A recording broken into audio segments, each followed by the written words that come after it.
Hey guys, what's going on? Brandon here. Today I'm doing my review of Saw 5. So Saw 5 is the fifth film in the Saw franchise, and it takes place after Saw 3 and 4, because Saw 3 and 4 took place kind of simultaneously, and Hoffman is now regarded as a hero amongst his you know his police department or FBI, just whatever he works for, it doesn't matter. Um, he's now regarded as a hero, even though he was actually working with Jigsaw. And this film is not very good. I'm just gonna be right up and honest about it. I'm gonna be right up and honest about it from the very beginning. But I do want to talk about the things I like first. So let me do that first, right?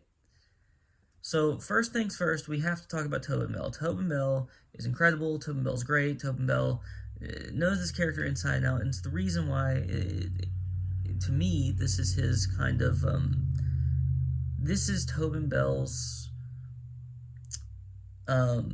legacy as an actor, is playing Jigsaw, because he is incredible in the role. He is a very good actor in terms of these movies, at least. I'm not talking about anything else he's ever done, but these movies, he's very good. Costas Mandalar, or whatever, however you pronounce his first name, he does a fine job. He does a fine job in his role of Hoffman. I don't think he's bad. I don't think he's great. I just think he's fine. Agent Strom, the actor, does a fantastic job. The actor who plays him does a fantastic job. Not perfect, but hey, who can be perfect? Um, but and oh yeah, Betsy Russell, who plays Jill, the widow of Jigsaw, does a fantastic job as well. She is phenomenal. She is phenomenal in this. In at least the last movie, in this movie, um, I can really like she does a great job of like playing kind of double, where you think she might be involved, but also you kind of think she's not involved.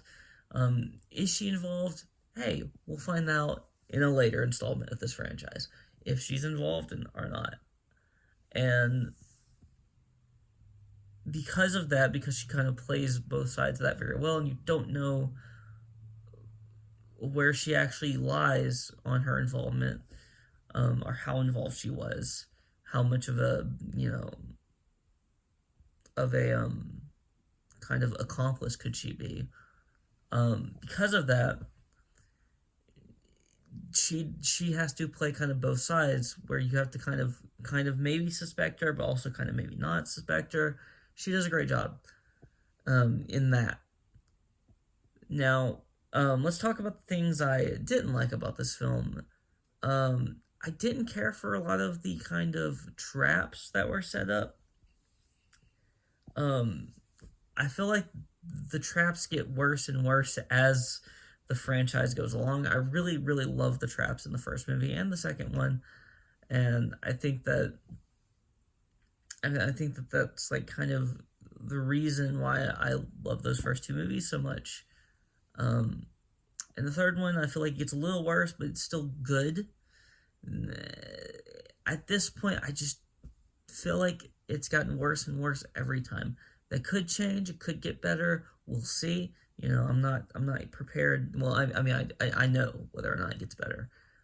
In terms of at least in the next two films, because I have not watched Jigsaw. Well, I have, but it's been since whenever it came out. What 20? I don't remember when it was, and I haven't watched Spiral since it came out either. So I'm preparing to watch those two before Saw X comes out.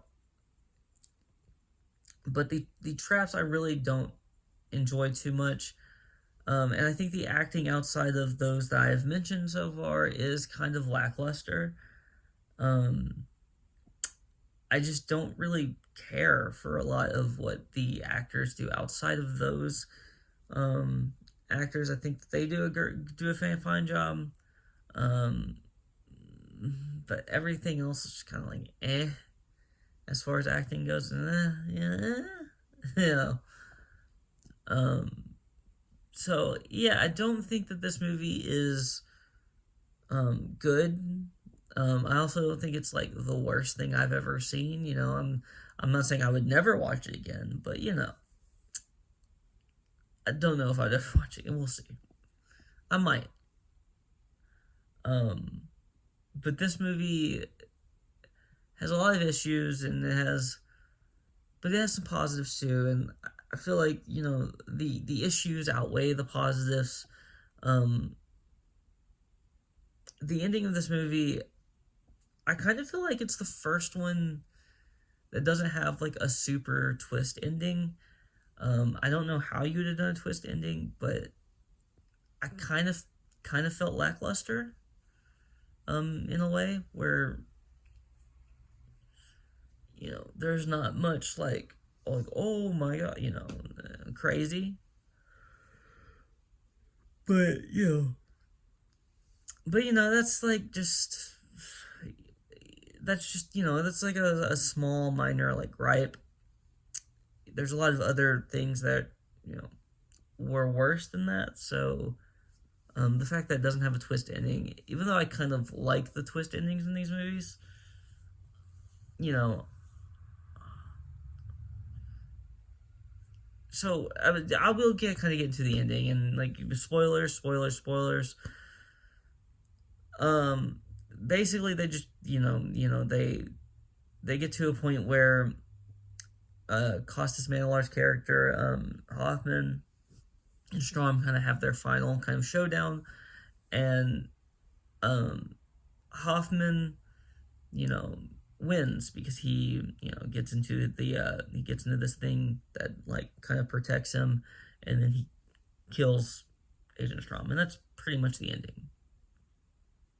Is that Strom figures out that Hoffman is involved, and then Hoffman kills him.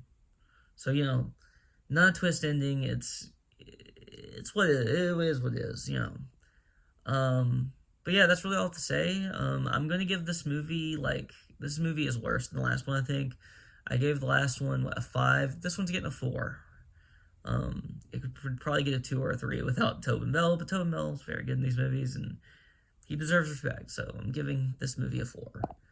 But that's really all to say. If you like this video, please like, comment, and subscribe. And this is not the worst film in the franchise. I'm just going to go and let you know. This is not the worst film in the franchise that I've seen so far. It's the worst one of the ones I've reviewed so far, but not the worst one I've seen. And I'll get to that one in a video or two, maybe. But if you like this video, please like, comment, and subscribe. And follow me on Twitter and link in the description below. Peace.